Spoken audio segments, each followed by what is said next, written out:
It is important that you are here with us. You know what's going on in Ukraine now and what will be going on once Ukraine is moving towards the developed democratic community of the European Union.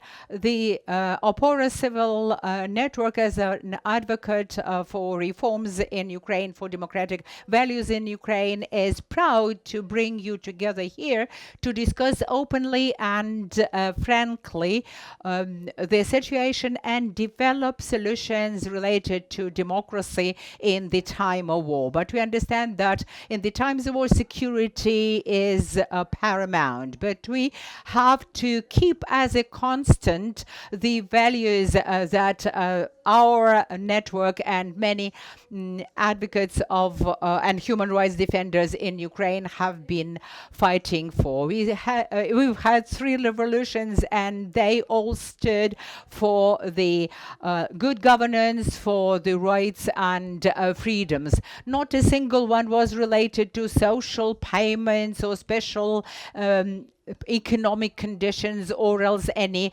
kudos. It was about the civil society raising its voice and demonstrating that it is in this country that we won't have the authorities that would change these constant values that we all ascribe to. And we, even during the war, do not agree to accept rules that would be different in terms of democracy and values from those that we support and promote during the peacetime. The society has been fighting for 30 years for having fair and free elections, for the society to be living in a conflict-free, civilized way, so that every voice of every man and woman could be heard in the context of the reform of the European choice. And I believe we do a lot of good things all together, but at the same time we have to answer the key question: where's this borderline between security and democratic institutions that under the circumstances have to develop nonetheless? Why is it so?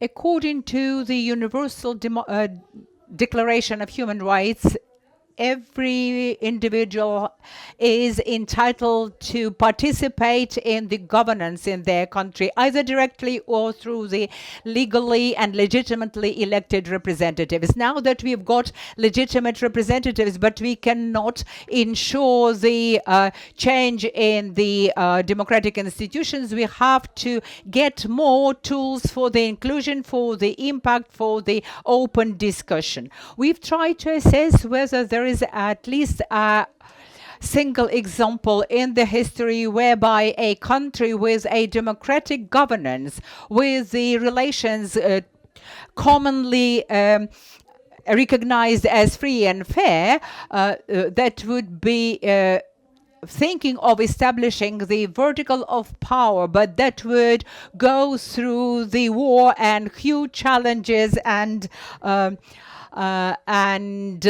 difficulties of such processes as, for example, European integration.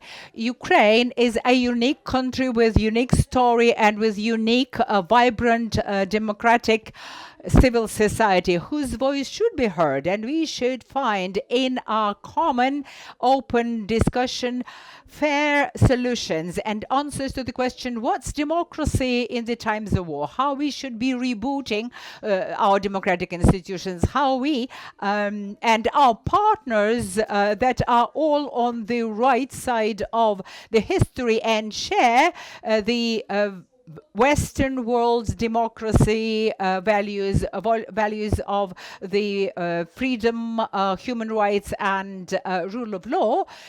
We should be firm, because without that we won't survive. The state that has no sufficient armaments, ammunition, economic and humanitarian support would not survive without support of their allies, and nobody will be speaking about support unless we ensure that there is democracy and democratic values enforced here.